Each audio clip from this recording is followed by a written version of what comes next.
Prince Charles spills new details on why he married Diana. When Prince Charles becomes King Charles III of Great Britain, he'll be the oldest ever to be crowned and the one who waited the longest. And, as a new biography suggests, he may be the most improbable, even peculiar, monarch to ascend the throne in nearly 1,000 years and after 40 predecessors. When Prince Charles becomes King Charles III of Great Britain, he'll be the oldest ever to be crowned and the one who waited the longest. And, as a new biography suggests, he may be the most improbable, even peculiar, monarch to ascend the throne in nearly 1,000 years and after 40 predecessors. Britain's second longest-serving Prince of Wales, he will surpass Edward VII's record in September, has been waiting to fulfill his destiny for 65 years. You would think there could hardly be anyone left in the United Kingdom who is unaware of his strengths and flaws, his quirks and passions, his many entrepreneurial and philanthropic endeavors, his outspoken and opinionated approach to royal duty. But you would be wrong, because Sally Bedell-Smith, the acclaimed American biographer of Charles' mother, Queen Elizabeth II, and his tragic first wife, the late Princess Diana, has found new details and insights about the life story and character of the man who will be king and wrapped them up in her new book Prince Charles, The Passions and Paradoxes of an Improbable Life, Random House, on sale April 4th. Why should Americans care? For one thing, there is the Yankee yen for behind-the-scenes tittle-tattle about the lifestyles of the rich and royal. And there is the lingering interest, not to say obsession, in the U.S. for anything having to do with lost Diana. It can't be a bad thing to know as much as possible about the man who will be the next head of state of America's closest ally, succeeding a long-reigning queen, 65 years and counting, whose engagement with the U.S. over the decades has been at least as crucial to the special relationship as that of whoever happens to occupy 10 Downing Street. So, good news, Prince Charles really likes America, he's drawn inspiration from this country, and he's comfortable here, Smith said in an interview. And unlike the Queen, Charles, 68, has met Donald Trump, Smith reports, when the new president was merely a flamboyant real estate developer. In 1988, Charles went to West Palm Beach to stay with rich friends, raise charity funds and play polo. Trump squeezed into the royal schedule by hosting a tea for the prince at Mar-a-Lago, now the weekend White House. What are some of the things we learned from Smith that we didn't know much about before? 1. Why did Charles marry Diana? It wasn't for love. In effect, he was bullied into it, or so he thought, and that sheds light on sensitive Charles' fraught relationship with his brusque father, Prince Philip, Duke of Edinburgh, 95. Charles,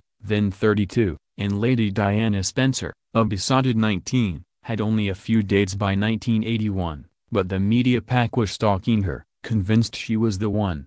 Philip wrote Charles a letter, because that is the regrettable way they communicated, Smith writes, telling him it was unfair to Diana's reputation to dawdle, either propose or release her, he advised. It was measured and sensitive, said Charles' cousin, Pamela Hicks, who read the letter. Charles did not see it that way. He wasn't in love, he wasn't ready, Hicks told Smith. He saw it as a ghastly threat. Psychologically he assumed his father bullied him, so he read it as a bullying letter. If only Philip and Charles had talked it through, laments Smith. 2. Tales from the War of the Waleses. This is well-trod ground, but Smith delves deeper into the emotional, psychological, social and age reasons this was the most catastrophically mismatched royal couple since George IV, who detested his wife, Queen Caroline, locked the doors of Westminster Abbey to bar her from his 1821 coronation. Diana, aggrieved about Charles' relationship with his longtime mistress, Camilla Parker Bowles, now his second wife, the Duchess of Cornwall, fought back in ways an unbalanced and insecure girl would recognize. They had regular blazing rows. And when Charles knelt down at night to say his prayers, yes, he does this, Diana would hit him on the head and continue shouting at him. She banished many of his old friends, and even his dogs. She taunted him that you'll never be king, and ridiculed him as ridiculous when he wore one of those gold-encrusted military uniforms royal men routinely wear. Diana was a mess. Psychologically damaged but high-functioning and able to put up a good front in public. Charles tried to find her a therapist for her issues, acute anxiety, bulimia, depression, self-mutilation, attempted suicide, but she resisted. He was clueless about helping her and, along with everyone else in her life, eventually gave up on her. Meanwhile, Smith found, Charles himself was in various forms of therapy for years. 3. All hail Queen Camilla. What does he see in her? Smith answers this long-standing question by showing how different 69-year-old Camilla is and was compared with Diana. Handsome, not beautiful and definitely not virginal. When she and Charles met in a friend's apartment in 1972, a moment Smith pinpoints for the first time, she was seen as unsuitable royal marriage material at the time. Camilla is earthy and lusty, confident and self-assured, especially on a horse. She is warm and fun, supportive and nurturing, even media-savvy. She understands Charles, knows how to steady him, likes what he likes. Since they married, he has never been happier. Will she be called Queen Camilla and be crowned his consort? Smith leaves little doubt that legally and automatically Camilla will be queen, and that Charles will seek to ensure she is called that. 4. Gurus and spiritual quests. Their names will mean nothing to most Americans, but over the decades, Smith found, Charles has metaphorically sat at the feet of a remarkable number of gurus of various stripes. He was so close to one of them, Lawrence van der Post, he named him one of Prince William's godparents. Despite his loopy reputation, Charles is a deeper thinker, especially in spiritual matters, than we thought, says Smith. Not even his close friends have any idea of the degree of interest he has in Sufism,